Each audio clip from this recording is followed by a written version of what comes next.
Hello नमस्कार दोस्तों, स्वागत है आप सभी का हिंदी मैराथन के इस दमदार सेशन में।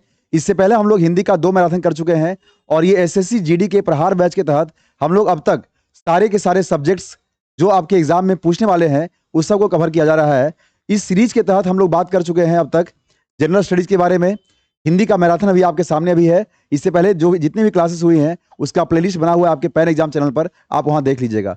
जीएस के साथ साथ मैथ और रीजनिंग का भी सीरीज चलाया जा रहा है। आप भी इससे जुड़ करके अपनी तैयारी को बेहतर बना सकते हैं और पैन एग्जाम को भारत का बड़ा एग्जाम बनाने में आप मुझे सहयोग करें, क्योंकि ये हर एग्जाम के लिए आपके तत्परता के साथ काम कर रहा है। और सबसे बड़ी बात है कि जो हमारा मिशन है वर्दी मिशन, इसमें आपको ये चीजें अपेक्षित है। चलिए ठीक है, तो आगे हम शुरू करते हैं। हिंदी प्रीवियस ईयर सवाल यानी कुछ जो पूछे हुए सवाल है, ये आपका पार्ट 3 है। इससे पहले के 2 सेशन हो चुके हैं, आप उसको जाकर के प्लेलिस्ट से सर्च करके देख लीजिएगा, लिंक डिस्क्रिप्शन में डला हुआ है। ठीक है, तो हिंदी मैराथन गागर में सागर भरेंगे हम लोग आज साथ में मिलकर के, और जितने भी सवाल जितने संभावित इसमें हो सकते हैं हम लोग देखेंगे और आपको साथ साथ आंसर करते चलना है और चीजों को बढ़िया से समझते चलना है। तो चलिए बिना किसी देर के शुरू करते हैं हिंदी मैराथन गागर में सागर भरने के लिए। आज का पहला सवाल जो आपके स्क्रीन पे ये है, सवाल लिखा है पांव उखड़ना। बताइए कितना बढ़िया सवाल लिखा है। पांव उखड़ने का मतलब क्या होता है? पांव उखड़ना है ना, इसका क्या मतलब होता है? तो आप जानते हैं पांव उखड़ने का मतलब होता है कि जहां आप खड़े हैं या जो भी सामने चीजें हैं उससे अपने आप को वहां पे समर्पण कर देते हैं, हार मान लेते हैं, उसी का मतलब होता है पांव उखड़ना, मतलब हार कर भाग जाना। ठीक है, आप कहेंगे सर समर्पण करना भी तो यहाँ हो सकता है। समर्पण करने का मतलब कि आप वहीं पर हैं, लेकिन यहां पर समर्पण करने का अर्थ हो रहा है कि आप समर्पण तो कर दिए लेकिन इस सेंस में कि आप हार कर वहां से निकल गए, भाग गए। ठीक है, तो यहाँ सही विकल्प आपका हो जाएगा हार कर भाग जाना। ऑप्शन को बहुत ध्यान से पढ़ना है आप लोगों को। ठीक है, चलिए आगे बढ़ते हैं अगले सवाल की ओर। शुद्ध बर्तनी वाला शब्द चुनना है। शुद्ध बर्तनी वाला तिरस्कार कैसे लिखाएगा? बताइए। यहां पर ये तो होगा नहीं, ये भी यहां नहीं होगा, ये भी गलत है। सही विकल्प आपका हो जाएगा ऑप्शन नंबर डी, तिरस्कार। ठीक है, चलिए आगे बढ़ते चलना है हम लोग को, है ना। धमकी देते हुए बदमाश लोगों को रहा था। अब बताइए धमकी जब दे रहा है कोई इंसान किसी को, यहाँ खाली स्थान में उपयुक्त शब्दों को चयन करना है। तो धमकी देते हुए बदमाश लोगों को क्या कर रहा था? घूर रहा था, झांक रहा था, ताक रहा था, देख रहा था। सबका मतलब होता है देखना ही, लेकिन सबके देखने में अंतर है। अगर किसी को हम देख रहे हैं तो वहां पे नॉर्मली देख रहे हैं भाई, ताक झांक कर रहे हैं मतलब झुक करके कहीं देख रहे हैं, छिप करके, है ना, ऐसा। तो ये तो होगा नहीं ताक झांक, तो यहाँ क्या हो जाएगा? और किसी को लगातार एकदम ऐसे करके आंख में आंख मिला के देख रहे हैं तो यहाँ क्या हो जाएगा? घूर रहे हैं के अर्थ में होता है। जैसे हम मान लिया आंख को एकदम लंबा चौड़ा करके, अरे आंख को लंबा चौड़ा का मतलब थोड़ा बड़ा बड़ा आंख कर लिए और लगातार आपको घूर रहे हैं, ऐसे देख रहे हैं। ठीक है, मतलब आपको डराने की कोशिश कर रहे हैं, हम डरा नहीं रहे भाई, बता रहे हैं। ठीक है, यहाँ पे सही आंसर यहाँ क्या हो जाएगा? घूरना। ठीक है, घूरना। ठीक है ना। चलिए उम्मीद है कि सारी चीजें क्लियर हो रहा होगा। अच्छा देखिए, हम लोग को थोड़ा सा ये भी ध्यान रखना है, क्योंकि आपके एग्जाम में 80 सवाल पूछते हैं, जिसमें से आपको समय मिलता है मात्र 60 मिनट का, यानी 1 घंटे का। यानी मोटा मोटी आप देखें तो पर क्वेश्चन आपको सॉल्व करना होता है 40 से 45 सेकेंड के अंदर। तो हमारी भी स्पीड, हमारी प्रयास भी ऐसी रहेगी कि अगर हम लोग हिंदी मैराथन में 20 क्वेश्चन देखते हैं तो उसका समय मैक्सिमम होना चाहिए 14 से 15 मिनट। यानी 40 क्वेश्चन पढ़ेंगे तो लगभग 25 से 26 मिनट। तो यानी कि हर क्वेश्चन पे समय देना है 30 से 45 सेकंड के अंदर। ठीक है, उससे ज्यादा नहीं देना है। चलिए आगे बढ़ते हैं अगले सवाल की ओर। यहां पर बताना है शुद्ध बर्तनी शब्द क्या है। बताइए। अब ये से सवाल सोल्व करने में कितना मुश्किल से 5 सेकंड लगेगा, ज्यादा समय नहीं लगेगा। ठीक है, बताइए। उज्जवल। तो उज्जवल में बच्चा गलती क्या करता है? ऐसे लिख देता है ज वाला, ऐसा नहीं होता बाबू, ध्यान क्या रखना है आपको। ज्वल का होता है मीनिंग ऐसे, ज्वल या ज्वाला, इसमें उज जोड़ना है। ठीक है, तो सही विकल्प आपका हो जाएगा डी नंबर। बहुत बारीकी समझना है ताकि गलती आपसे ना हो जाए। ठीक है, आगे बढ़ते हैं अगले सवाल की ओर। अगला सवाल आपके स्क्रीन पे ये है, आपको यहां पर ग्री का देना है पर्यायवाची शब्द। ग्री का मतलब क्या होता है तो आप जानते हैं, बताइए फटाफट। ग्री का मतलब क्या होता है? ग्री का मतलब, ठीक है, तो ग्री का मतलब होता है पर्वत। क्या उसको बोलते हैं हम लोग? पर्वत बोलते हैं। ठीक है, चलिए और भी देख लीजिए। आकाश को क्या बोलते हैं भाई? नभ, अंबर, गगन, व्योम, आसमान। ठीक है, ये सब आकाश के हो गए पर्यायवाची शब्द। क्या क्या है आकाश का? देखिए दोस्तों, आकाश का क्या है? नभ, अंबर, गगन, व्योम और आसमान। बादल का है आपका मेघ, जलद, नीरद, व्योद और अम्बुद। ठीक है, और पृथ्वी का है पृथ्वी, भू, धरणी, वसुधा, मही, अचला और धरा और धरती। तो धरा, धरती, है ना, जानते हैं आप लोग। तो ये सब बहुत ही इंपॉर्टेंट है, बहुत महत्वपूर्ण है। आप बारीकी से इसको पढ़ेंगे और इन सारी चीजों को 1 बाय 1 नोट करेंगे, जिससे आपके एग्जाम में आने वाले सवाल भी आपसे ना छूट जाए, है ना, और आप बेहतर करके आ सकते हैं। ठीक है, चलिए आगे बढ़ते हैं अगले सवाल की ओर।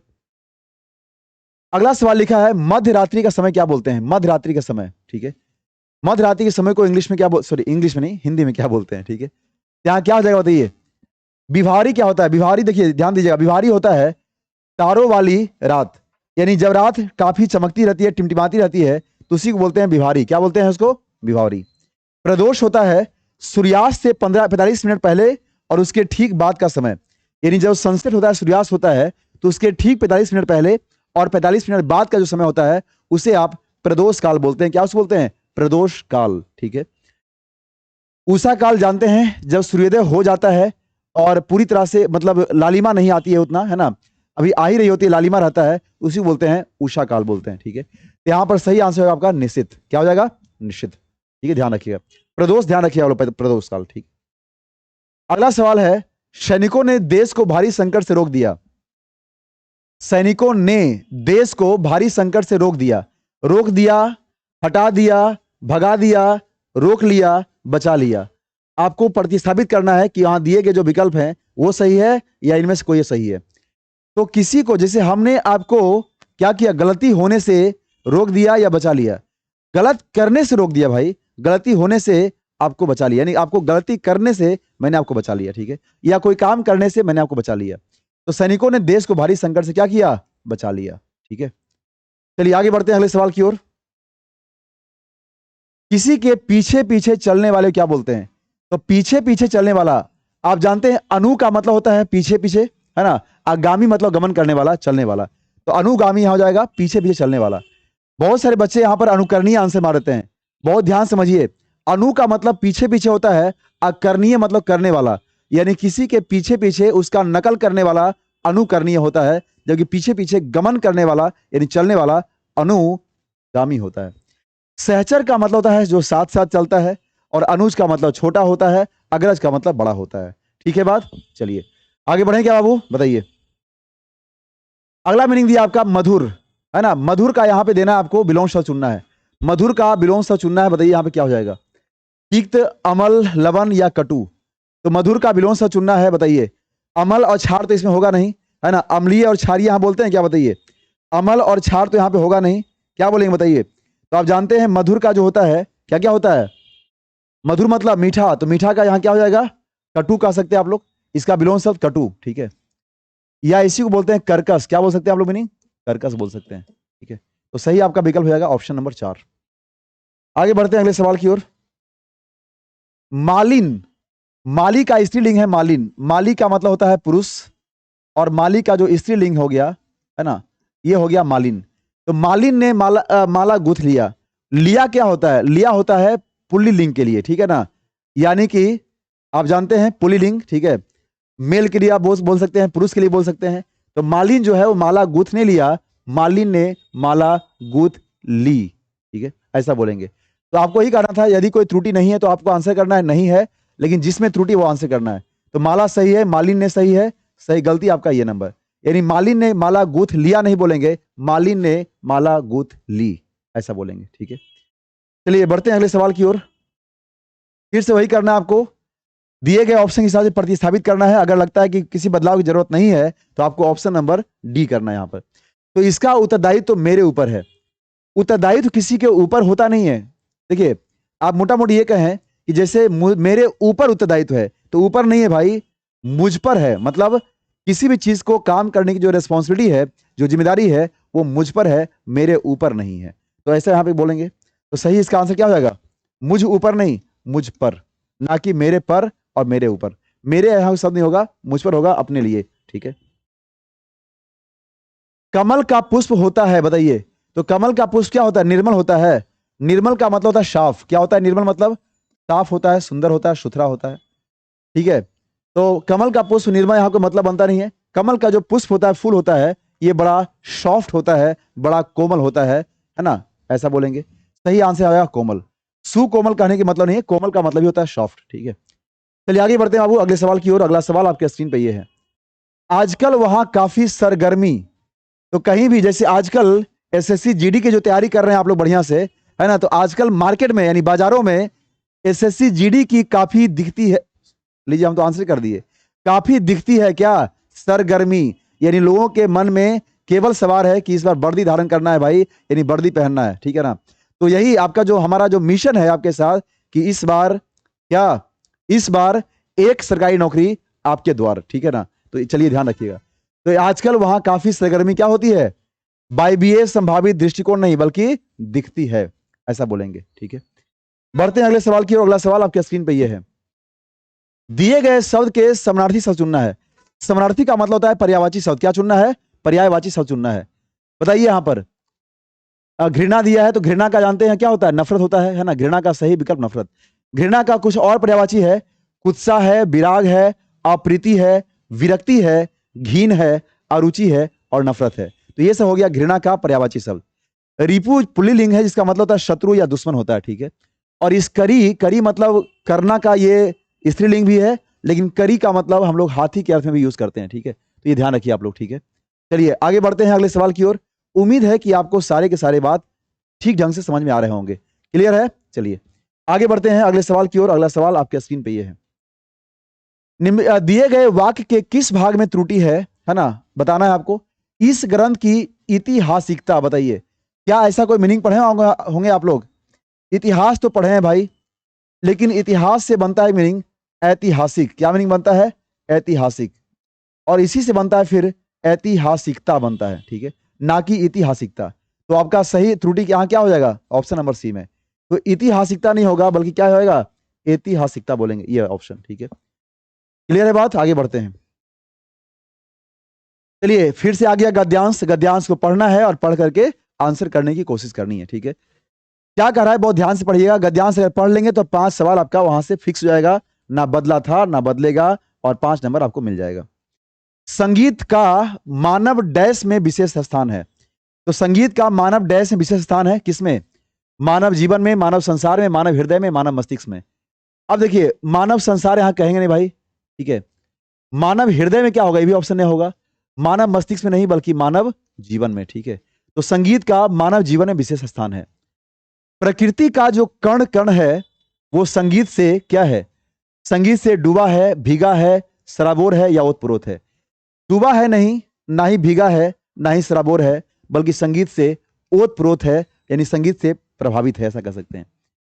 बाल वृद्ध नर नारी सभी अनादिकाल से, मतलब अत्यंत प्राचीन काल से, चीरकाल से, है ना, उससे होते आए हैं। क्या होते आए हैं, गतिशील, प्रभावित, संचालित या तृप्त। तृप्त का मतलब होता है संतृप्त, यानी कि सैचुरेट के अर्थ में। तो उससे क्या होते आए हैं, प्रभावित होते आए हैं। क्या वहां बोलेंगे, मीनिंग बोलेंगे प्रभावित, ठीक है ना। चलिए आगे बढ़ते हैं। फिर कह रहा है उसके बाद, और सदैव होते रहेंगे। मतलब कह रहा है संगीत का मानव जीवन में विशेष स्थान है। प्रकृति का कण कण संगीत से क्या है, ओतप्रोत है, ठीक है ना। बाल वृद्ध नर नारी सभी अनादिकाल से उससे प्रभावित होते आए हैं और सदैव होते रहेंगे। शिशु की डैश में, शिशु की हलचल, शिशु की मुस्कान, शिशु की नटखटपन, शिशु का कलरव। कलरव पक्षियों का होता है, चहचहाना उसको बोलते हैं, ठीक है। यहां पर शिशु के लिए क्या हो जाएगा, ठीक है। सरिता के डैश निनाद में संगीत ही तो है। तो सरिता का मतलब होता है तड़ाग, तालाब होता है। तो तालाब यानी पानी क्या करता है, कलकल, छुलछुल, छलछल या झरझर। तो पानी जो होता है वो करता है कलकल, ठीक है। यहां हो जाएगा कलकल। और बच्चों का क्या, मुस्कान करेंगे। नटखटपन भी हो सकता है, लेकिन यहां पर बच्चों की मुस्कान में जिस तरीके से सरिता के कलकल में, ठीक है। तो आपका ये देख लिए। उम्मीद है कि इस तरह से गद्यांश को जब पढ़ेंगे बहुत बढ़िया समझ करके, कहीं आपको कोई समस्या नहीं होगा, और 5 नंबर आपको हिंदी में फिक्स रहेगा, ठीक है ना। चलिए बढ़ते हैं अगले सवाल की ओर। अगला सवाल आपके स्क्रीन पे ये है, क्या कर रहा है देखिए ध्यान से, बहुत बारीकी से पढ़ना है सवाल को, ठीक है। दोपहर के बाद का समय वाक्यांश के लिए प्रयोग करिए। तो आप जानते हैं हिंदी इंग्लिश में पढ़े होंगे एएम और पीएम। एंटी मेरिडियन जिसे आप दोपहर से पहले का समय बोलते हैं, इसको हिंदी में हम पूर्वाहन बोलते हैं। और दोपहर के बाद के समय को इंग्लिश में बोलते हैं पोस्ट मेरिडियन, जिसे हिंदी में यानी उसका हिंदी बोलते हैं हम लोग अपराहन। कंफ्यूजन नहीं होना चाहिए, ठीक है। तो दोपहर के बाद का समय अपराहन और पहले का समय पूर्वाहन, ठीक है। यहाँ पे क्या कर रहा है, दोपहर के बाद का समय हो जाएगा, तो क्या उसको बोलेंगे बताइए, अपराहन, ठीक है। और दोपहर से पहले का समय क्या हो जाएगा, दोपहर से पहले का समय क्या उसको बोलेंगे हम लोग, पूर्वाहन बोलेंगे, ठीक है। गोधूली होता है, गोधूली बेला, जब शाम में गाय घर लौट के आती थी ना, उसी को हम बोलते थे गोधूली बेला। तो आपको वही है। और मध्याह्न जानते हैं दोपहर का समय होता है, ठीक है। चलिए बढ़ते हैं अगले सवाल की ओर। अगला सवाल आपके स्क्रीन पे ये है, सही वर्तनी वाले शब्दों का चयन करना है। तो सही वर्तनी वाले शब्द कौन कौन है, इसका चयन करना है आपको, ठीक है। तो आप कैसे लिखते हैं अद्वितीय भाई? अद्वितीय, ठीक है, कितना आसान तो है। तो सही आंसर कर लेंगे आप लोग, ऑप्शन नंबर डी, ठीक है। चलिए बढ़ते हैं अगले सवाल की ओर। अगला सवाल आपके स्क्रीन पे ये है, अगला सवाल आपके स्क्रीन पे ये है, हाँ ठीक है ना, 22 नंबर सवाल और ये 23 नंबर सवाल। दिए गए वाक्यांश के लिए एक सार्थक शब्द चुनना है। सार्थक शब्द चुनिए। यहां पर क्या हो जाएगा? जिसकी जीविका निश्चित हो, सॉरी निश्चित ना हो, जिसकी जीविका निश्चित ना हो, है ना, मतलब जो कमाने वाने के लिए दर दर भटकते रहता है, घूमते फिरते रहता है, उसे हम क्या बोलते हैं? तो क्या बोलते हैं उसको? आत्मघाती। आत्मघाती का मतलब है कि जो स्वयं पर आक्रमण करता है, ठीक है ना, यानी कि जो स्वयं को नुकसान पहुंचाता है, हानि पहुंचाता है। आकाशवृत्ति यहां हो जाएगा। आकाशवृत्ति मतलब जिसका जो जीविका है वो निश्चित नहीं होता, उसको आकाशवृत्ति बोलते हैं। खेचर क्या होता है? खेचर का मतलब होता है गगन, यानी आकाश में उड़ने वाला या चलने वाला, उसको खेचर बोलते हैं, ठीक है ना।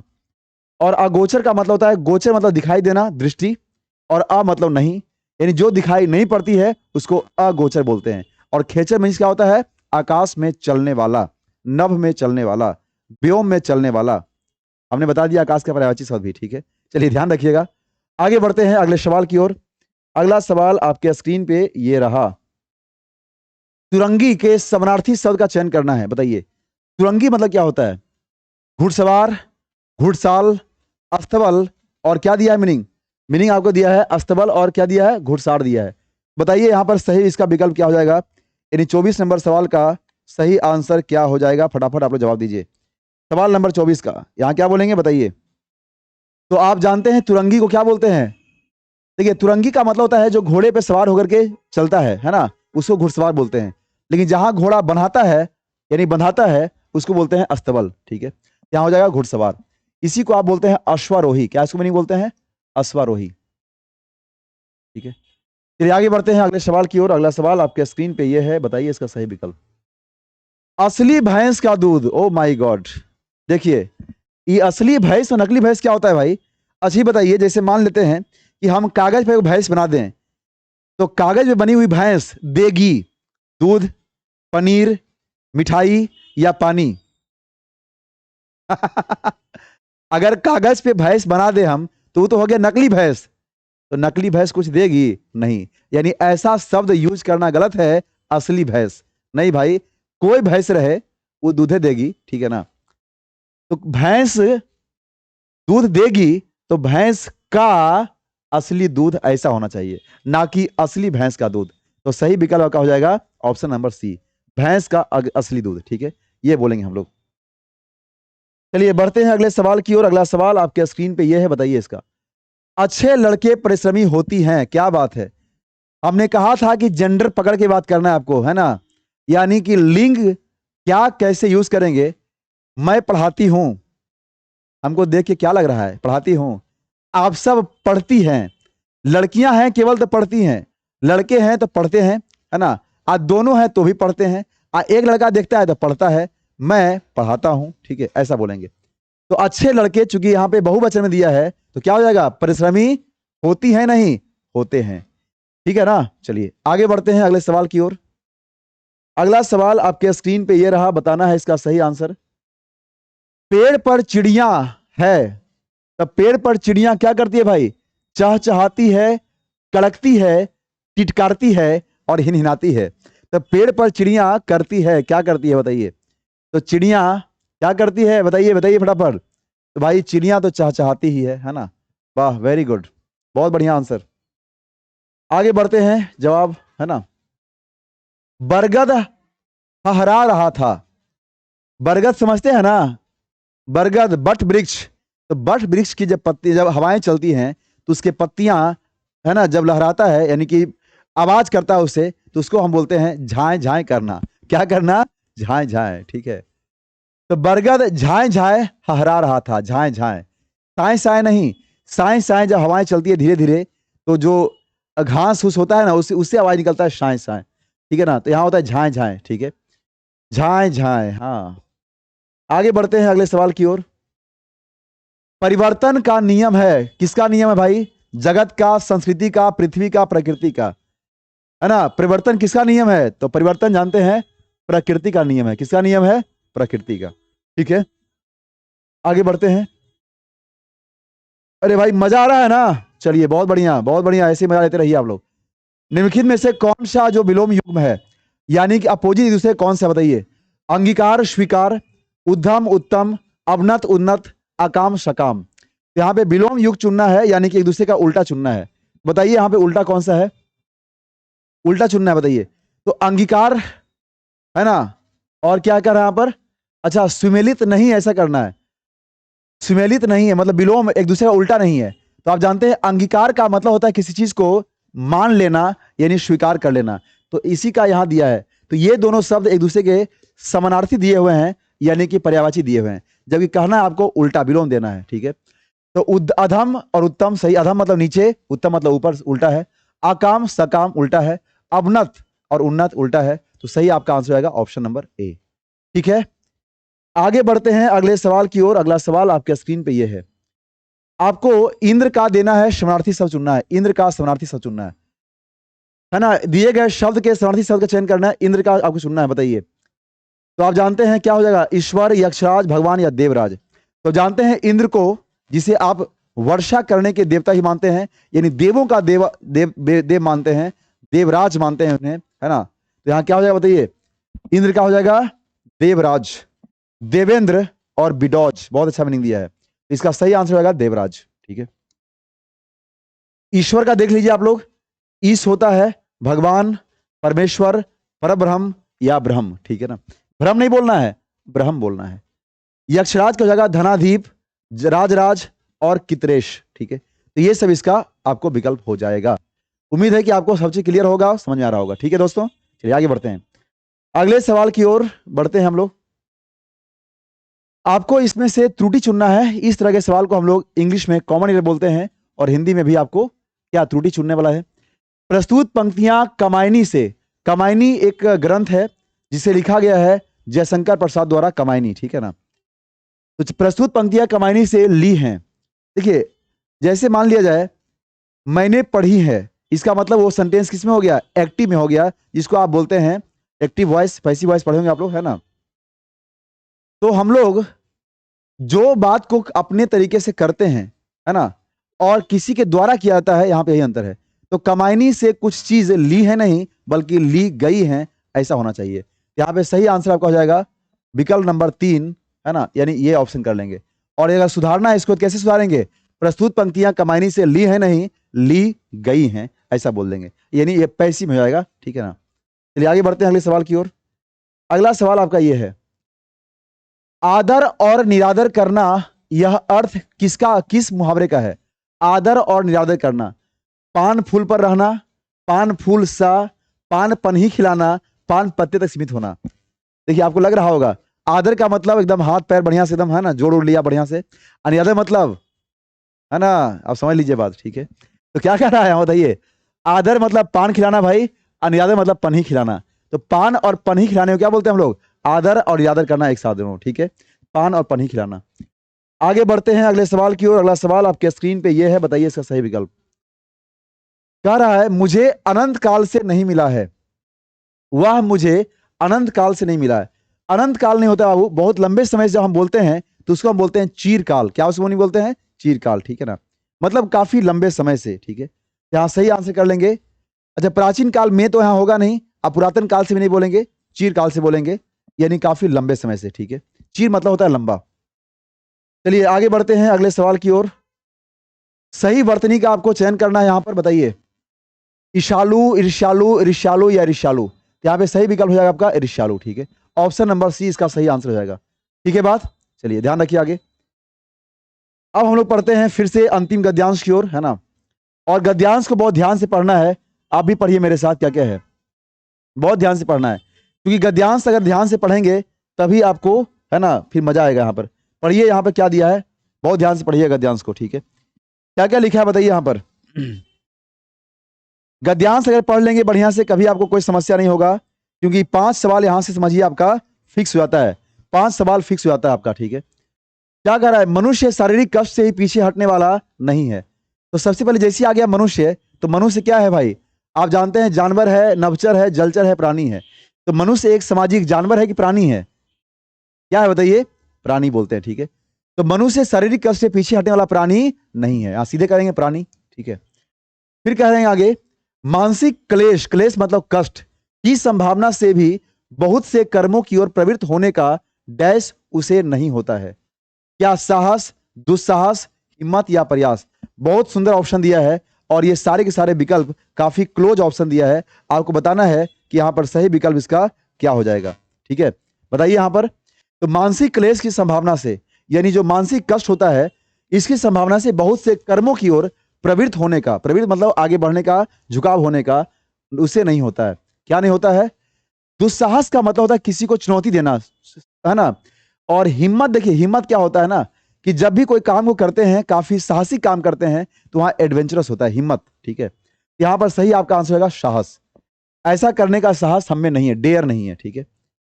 जिन बातों से समाज के बीच उपहास, उपहास मतलब मजाक, निंदा, डैश इत्यादि का भय रहता है, उन्हें अच्छी और कल्याणकारिणी समझते हुए भी बहुत से लोग उनसे दूर रहते हैं, ठीक है। यानी कि कोई काम अगर समाज में अच्छा होने वाला है, लेकिन उस काम के होने से उपहास उड़ता है, मजाक उड़ता है, लोग निंदा करते हैं, तो उपहास का पर्यायवाची हो गया, पर्यायवाची मतलब लगभग बराबर हो गया एक जैसे मीनिंग, निंदा। तो आपको जो चूंकि आंसर भरना है आगे, तो वैसा ऑप्शन ढूंढना है, वैसा विकल्प ढूंढना है जो उसके समानार्थी शब्द के रूप में हो। तो स्तुति यहाँ पे पॉजिटिव मीनिंग है, होगा नहीं। सम्मान यहाँ नहीं होगा, यस नहीं होगा, सही आंसर हो जाएगा अपमान, ठीक है। क्योंकि यहाँ पर जितना भी मीनिंग दिया था ये सब नेगेटिव अर्थ दे रहा था, नकारात्मक विचार दे रहा था, इसलिए यहाँ पे अपमान करेंगे। फिर कह रहा है उनसे दूर रहते हैं, डैश हानि देखते हुए, क्या लिखा आगे, डैश हानि देखते हुए, है ना, ध्यान रखिए बाबू, डैश हानि देखते हुए, चलिए क्या लिखा आगे, डैश हानि देखते हुए भी कुछ प्रथाओं का अनुसरण बड़े बड़े समझदार तक इसलिए करते चलते हैं कि उनके त्याग से वे बुरे कहे जाएंगे, लोगों में उनका वैसा आदर सम्मान न रह जाएगा, उसके लिए मान ग्लानि का कष्ट सब शारीरिक डैश से बढ़कर होता है, ठीक है। कितना अच्छा मीनिंग दिया है, पढ़ करके आत्मा को तृप्ति मिलता है, शांति मिलता है, इतना बढ़िया सुंदर यहाँ मीनिंग दिया है।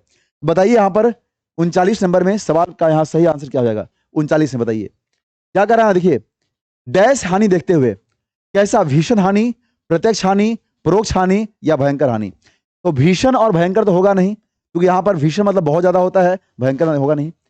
परोक्ष का मतलब होता है अप्रत्यक्ष, इनडायरेक्ट, और प्रत्यक्ष मतलब होता है जो सामने से। तो देखते हुए भी कुछ प्रथाओं का अनुसरण बड़े बड़े समझदार तक इसलिए सीमित रहते हैं, यानी कई बार हमसे वो दिखता है कि वो सामने हमसे जो काम हो रहा है उससे नुकसान होने वाला है, फिर भी काम करते हैं क्योंकि समाज के लिए कल्याण करने की बात है, ठीक है।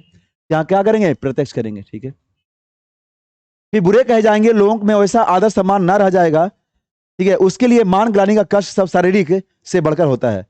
मतलब समाज कल्याण के लिए जो कुछ भी होता है, अगर उससे हमको जीवन में कुछ कष्ट सहना पड़ता है, क्लेश उठाना पड़ता है, तो भी वहां क्या करेंगे? तो वही कह रहा है, मान ग्लानि का कष्ट सब शारीरिक क्लेशों से बढ़कर होता है, यहाँ क्लेश बोलेंगे, क्लेश का मतलब कष्ट, ठीक है। तो ये था आपका इस हिंदी मैराथन का बहुत ही दमदार विश्लेषण। उम्मीद है कि आपको ये चीजें पसंद आई होंगी और इस वीडियो को आप लोग अधिक से अधिक लोगों तक पहुंचाएं। आप पैन एग्जाम को भारत का सबसे बड़ा एग्जाम चैनल बनाने में हमारी मदद करें और वर्दी धारण करने में हमारी सहयोग आपके लिए जितना हो सकता है तत्परता के साथ पूरी हम लोग करने की कोशिश कर रहे हैं, ठीक है। चलिए इस वीडियो को लाइक करिएगा, शेयर करिए, चैनल में जो बच्चे नए हैं सब्सक्राइब कर लीजिए और खूब मन से पढ़ाई करिए, क्योंकि इस मिशन में आपका साथ, हमारा साथ, हम लोगों का साथ मिलकर के, है ना, हम लोग अपने लक्ष्य की ओर जरूर एक समय में पहुंचेंगे, ठीक है। चलिए मिलते हैं अगली क्लास में। जय हिंद।